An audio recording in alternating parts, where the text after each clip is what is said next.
আপুনি হঠাতে নিজৰ জীৱনটোক লৈ হতাশ হৈ পৰিছে। কেতিয়া নিজৰ কেৰিয়াৰ গঢ়িব, কেতিয়া নিজৰ ভৰিত থিয় হ'ব, কেতিয়া সফল হ'ব, এনে নানা দুশ্চিন্তা সদায় আপোনাৰ মূৰত ঘূৰি ফুৰিছে আৰু সদায় মাথো টকাৰ পিছত দৌৰি ফুৰিছে, যেন টকাৰে সুখ কিনি ল'ব পাৰি। হয়তো এতিয়া আপোনাৰ বয়স 20-22 বছৰ বা 24 বছৰ হৈছে। এবাৰ ক'বচোন, এই পাৰ হৈ অহা সময়ছোৱা আপুনি কিদৰে বাচি আহিল? আপোনাৰ কি মনলৈ আহে? যেতিয়া পৃথিৱীত টকাৰ প্ৰচলন নাছিল, তেতিয়াও মানুহ বাচি আছিল। সফলতা, কেৰিয়াৰ এইবোৰ শব্দ নাছিল তেতিয়া, কিন্তু মানুহে ঠিকেই জীৱন পাৰ কৰিছিল। মাত্ৰ জীৱনশৈলী সহজ সৰল আছিল। আচলতে চাবচোন, পৃথিৱীত হাজাৰ কোটি জীৱ-জন্তু আছে, কিন্তু এই সকলোবোৰৰ ভিতৰত মানুহকেই শ্ৰেষ্ঠ জাতি বুলি কোৱা হয়। আৰু ভাবকচোন, যদি আপুনি দিনে 3 বেলা খাবলৈ পাইছে আৰু যদি এটা বেলা খোৱা কমাই দিয়া হয়, তেন্তেও আপুনি বাচি থাকিব।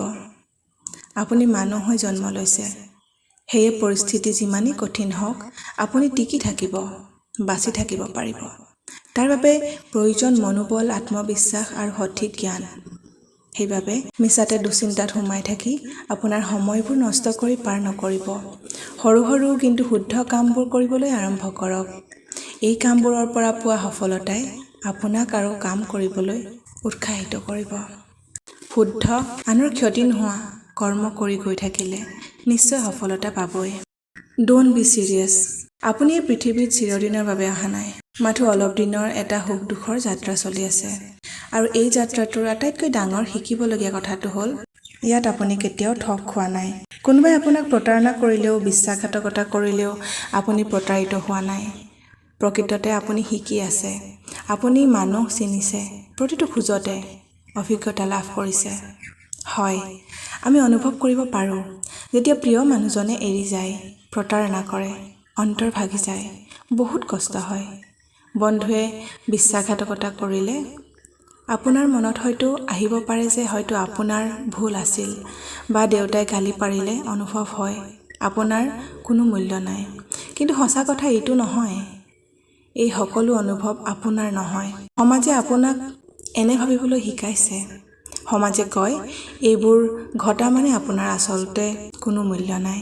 কিন্তু সত্যটো হ'ল, আপুনি অমূল্য। আপোনাৰ জীৱনটো আপোনাৰ নিজৰ বাবে অমূল্য। এবাৰ আপুনি আপোনাৰ জীৱনটো হেৰুৱাই পেলালে আৰু কেতিয়াও ঘূৰাই নাপায়। সৰলভাৱে জীৱনটো চলাবলৈ এটা সৰু কিন্তু খুব কাৰ্যকাৰী টেকনিক। জীৱনৰ যাত্ৰাত বহু লোকৰ লগত আপোনাৰ পৰিচয় হয়, বন্ধুত্ব হয়, কেতিয়াবা ভাল পোৱাৰ সম্ভাৱনা থাকিব। কিন্তু এটা কথা সদায় মনত ৰাখিব, আপুনি যি ভাল পোৱা, যত্ন, সময় দিছে, সেইবোৰৰ প্ৰতিফল আপুনি পাইছেনে? যদি আপুনি সদায় প্ৰথমে মেছেজ কৰে বা ফোন কৰে, সময় উলিয়াই মনত পেলাই থাকে, তেন্তে বুজি ল'ব লাগিব, সেই লোকৰ মেণ্টেলিটি আপোনাৰ লগত মিল খোৱা নাই, বা তেওঁলোকে আপোনাক গুৰুত্ব দিয়া নাই। তেতিয়া আমি কি কৰা উচিত? ধীৰে ধীৰে তেনে লোকৰ পৰা আঁতৰি আহক। এটা কথা ভাবিব নালাগে, অকলে থাকিলে মই নষ্ট হৈ যাম। নহয়, এই অকলশৰীয়া সময়খিনি হয়তো আপোনাৰ মানসিক শান্তিৰ বাবে আশীৰ্বাদ হ'ব। এটা কথা মনত ৰাখিব, এই কথাখিনি আপোনাৰ বাস্তৱ জীৱনত প্ৰয়োগ কৰিব পাৰিলে আপুনি আগৰ তুলনাত বহুত বেছি শান্তিত আৰু নিজকে ভাল পাই জীৱন পাৰ কৰিব পাৰিব। আৰু এটা কথা সদায় মনত ৰাখিব, সৎ মানুহৰ বন্ধু কম হয়। জীৱন মানেই হ'ল শিকি থকা। কোনোৱে শিকাই ভাল পোৱা, কোনোৱে শিকাই কেনেকৈ অকলশৰীয়াকৈ বাচি থাকিব পাৰি। আপুনি যদি নিজকে ভাল পাব শিকি যায়, তেন্তে পৃথিৱীৰ কোনো শক্তিয়ে আপোনাক ভাঙিব নোৱাৰে। জীৱনটো কিমান অদ্ভুত নহয়নে? নিজৰ পৰিয়ালটো, নিজৰ ভৱিষ্যত, নিজৰ সপোনবোৰ, এটা সুন্দৰ দিনৰ অপেক্ষা। এই সকলোবোৰ চিন্তা কৰি কৰি কিমান ৰাতি টোপনি নহাকৈ পাৰ হৈ যায়, কিন্তু কেতিয়াও এই সুন্দৰ পোৱাটো বিচাৰি পোৱা নাযায়। হয়তো জীৱন এনেকুৱাই। জীৱনৰ অভিজ্ঞতাৰ পৰা পোৱা মূল্যৱান শিক্ষা, যিবোৰ আমি সপ্তাহত কমেও এবাৰ পঢ়া বা শুনা উচিত। জীৱন মানে সদায় বিচৰাটোকে পোৱা নহয়, কিন্তু তথাপিও ই সুন্দৰ।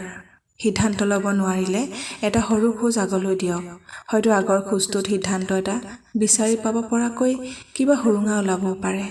জীৱনটো খুব সৰু, সেয়ে উপভোগ কৰক।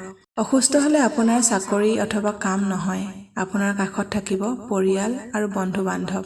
সেইবাবে আপোন মানুহক কিছু সময় দিয়ক। সকলো তৰ্কত জিকিবই লাগিব, এনেধৰণৰ চিন্তা মনৰ পৰা ত্যাগ কৰক। নিজক সৎ পথত ৰাখক। অতীতক গ্ৰহণ কৰিবলৈ শিকক, যাতে ই বৰ্তমানক প্ৰভাৱিত নকৰে। নিজৰ জীৱনটো কেতিয়াও আনৰ লগত তুলনা নকৰিব। আনৰ যাত্ৰাপথৰ বিষয়ে আপুনি নাজানে। যিকোনো এটা সম্পৰ্ক যদি সদায় লুকুৱাই ৰাখিব লগা হয়, তেন্তে সেইটো সঠিক সম্পৰ্ক নহয়।